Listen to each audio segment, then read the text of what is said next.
بسم الله الرحمن الرحيم وأفضل الصلاة وأتم التسليم على المبعوث رحمة للعالمين وعلى آله وصحبه وسلم تسليما كثيرا. أحب, as we gather today to go through the 10th hadith, we have the hadith of Abdullah ibn Amr ibn al-As radiyallahu ta'ala anhuma, when he says, قيل لرسول الله صلى الله عليه وسلم أي الناس أفضل, that the Prophet ﷺ, or Allah's Messenger, may Allah's peace and blessings be upon him, was asked which person is the best. And so the Prophet ﷺ answered them saying, كل مخموم القلب صدوق اللسان. The Prophet ﷺ answered them by saying, everyone who purifies their heart and keeps their tongue truthful. The Sahaba Ridwanullahi alayhim responded by saying, الصدوق نعرفه ولكن ما مخموم القلب. They said, we know what this word صدوق al-lisan, we know what a truthful tongue means. But what is مخموم القلب? They didn't know what the word مخموم meant or the context in which it was used. They didn't make sense to them. And so Allah's Messenger alayhi salatu wasalam, Allah's peace and blessings be upon him, said, هو النقي التقي النقي لا إثم فيه ولا غل ولا حسد. He described, giving the definition for what مخموم meant by saying it is the heart that has taqwa, that is also pure, that there is nothing of hatred and evil towards others contained within it. There is no sin, nor is there anything of jealousy. This hadith is authentic. It's narrated by Ibn Majah. And as we look at this hadith, we'll come to recognize some wonderful things. The first is how the Sahaba Ridwanullahi alayhim, may Allah be pleased with them, how they had their priorities straight, that when they asked questions, their questions were of the greatest magnitude and importance. They didn't ask silly types of questions or questions that were considered minor things. They wanted to know who is the best person. And of course, what are they talking about? Not the best person in looks, not the best person in skill, not the best person in family lineage, not the best person with wealth, not the best person in business. They wanted to know, in essence, who is the best person with Allah. They want to know with Allah Jalla wa Ala, the greatest, most important person, who is the one that Allah loves the most. Who does Allah love the most? Who does Allah care for the most? Who is the number one person according to Allah Azza wa Jal? And none better to answer this question than Allah's Messenger alayhi salatu wasalam. And so he answers them by telling them that this person is the one who is, and he makes it clear that it's not a single person, but it's a category, because he says kullu, which is an article in the Arabic that refers to generalization, including everyone and anyone who has the categories, the characteristics and the qualities that make them befitting of being in this category. He says, كُلُّ مَخْمُومِ الْقَلْبِ صَدُوقِ اللِّسَانِ. And the word makhmoom, he says, everyone who has this qalb, which is characterized with the adjective of makhmoom, and in the Arabic it comes from khammama, which means to sweep, to clean. And so Allah's Messenger ﷺ is telling us that the person who constantly pays attention to their heart, to clean their heart, to maintain their heart, to purify their heart, to make sure that the healthiness of their heart is being maintained and that it's being nurtured and that it's being treated, so that this way it always is at a healthy level.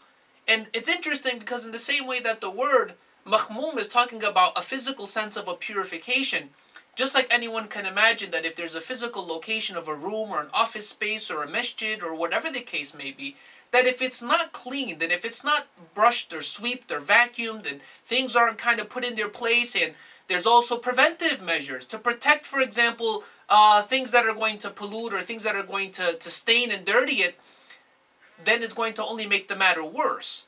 So you'll find that there's this aspect of being preventive,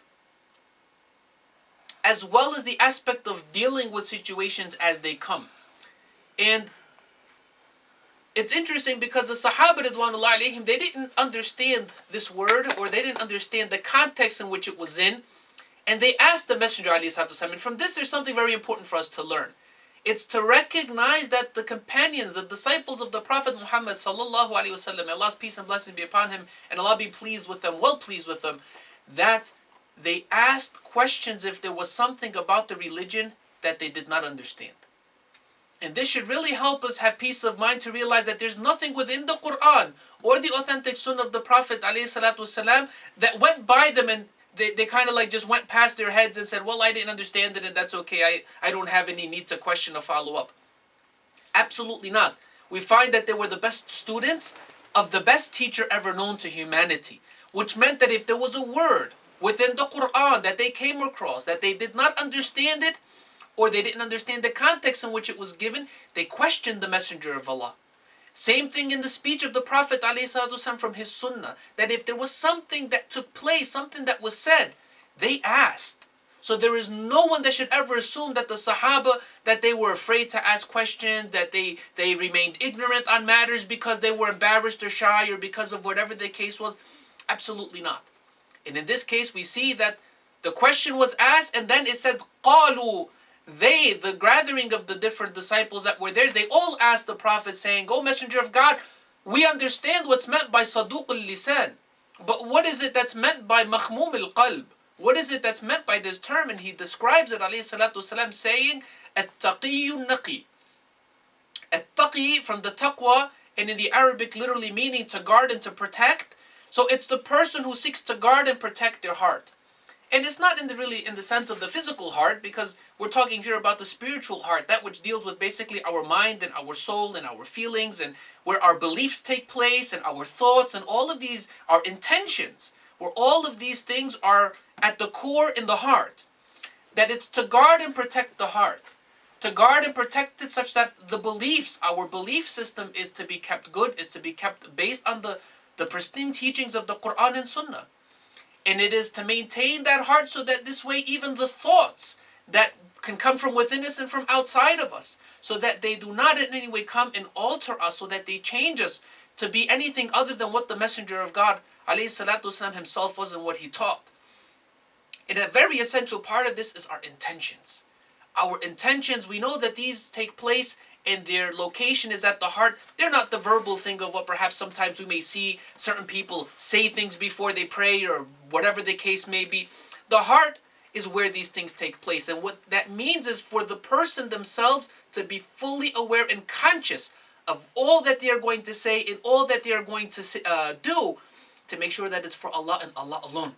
And so to guard that heart, to make sure that nothing else comes into play, such that the person may be doing things for a reputation, so that they may be doing things for a legacy to be known, that they may be doing things for any other worldly matter. Because if they do, then this is something that jeopardizes their reward and acceptance with Allah, but they may still reap something of the benefits in this world. So the taqwa that is needed. So that's kind of like the preventive aspect. But an-naqi, the pure heart. And this is in essence also telling us that this person is going to fall into sin. And this is why the Prophet ﷺ said, "La ithma fi," that there's going to be no sin in it. Why? Because this person, when they do perform anything of these wrong things, when they do fall to whatever shortcomings are inherent within us as humans, they constantly purify their heart. That when they think of something that is wrong or a bad thought is cast into their mind, right away they seek refuge and protection with Allah from the evil of the thought and from the evil of whatever negative emotion it may stir up inside of them. That when there may be something of a worldly desire that competes with the sincerity that Allah demands from us, that they also seek to purify their heart and their intention, so that this way it removes whatever there was of that evil or of that sin, and it removes whatever trace there was. And the Prophet ﷺ said, "La ghilla fi," that the heart of this believer who is constantly paying attention to their heart to make sure that it is always in a good, blessed, righteous, holy state, that they guard it to make sure that hatred is never a part of their heart. To make sure that to want to ever hurt anybody, to have that feeling inside of hatred that propels a person to actually want to hurt others, that's also not there. Al-ghil. It's a very awful disease for a person to have in their heart, and it's a seed that once it's planted in there, its roots can dig so deeply and quickly into the heart of a person where it can destroy them first before it actually causes any harm to anybody else. Hatred is a very serious illness. And so this believer who's constantly guarding their heart, purifying their heart, they're protecting themselves and maintaining their heart and themselves so that this way these qualities are always being rooted out of that garden so that there's nothing of these weeds to in any way ruin this beautiful garden that Allah Azza wa Jal has planted within their heart of faith and of iman and of belief and of beautiful beliefs and of beautiful thoughts and all that it should mean and should have. And he finalized it, alayhi salatu wasalam, by saying, wala hasad, nor is there anything of greed. And so when we think about it, some of those diseases that ruin the heart that were mentioned, one of these diseases is jealousy. And unfortunately, all too often we find that jealousy exists because of worldly issues. People are jealous of each other, which leads to hatred, which leads to one hurting somebody. Why? Because of something material. And we know that materialism can take on so many different forms. It's limitless almost. So this person, they keep themselves in check. They do not allow anything of worldly temptations and things of that sort to cause them to feel something of jealousy inside, such that they would in any way think anything bad of somebody else because of what they may have that they themselves don't possess. And then the Prophet ﷺ, after describing this, and he's describing the heart of the true believer, and how this true believer is the one who constantly monitors himself, herself, to make sure that they're guarding and protecting whatever that can infiltrate into the heart to hurt it, to cause disease and ultimately a spiritual death, that these believers, it doesn't stop there. But because their heart is healthy and they are constantly maintaining a healthy heart, it's manifest in their actions. And one of the clearest manifestations of it is in speech. And one of the most truest and virtuous of qualities that a true believer can have, is that they speak the truth. And speaking the truth means that they only speak what they have knowledge of, and that they refrain from ever engaging in something that they're not certain of. Not only that, but in addition to this, it means that they're also very careful not to exaggerate in what they say. Because exaggeration is a slippery slope that leads into lying. And it's the same thing that a person can, by exaggerating, open up a door where they offend somebody, where they're misunderstood, where it opens up quarrel and it opens up conflict and problems. This person who speaks righteously, who speaks the truth, who speaks in ways and says that which is good, correct, and pleasing to Allah, this is a person who, when they are communicating with others, they're also quite desirable. They're also quite desirable as an asset within the community.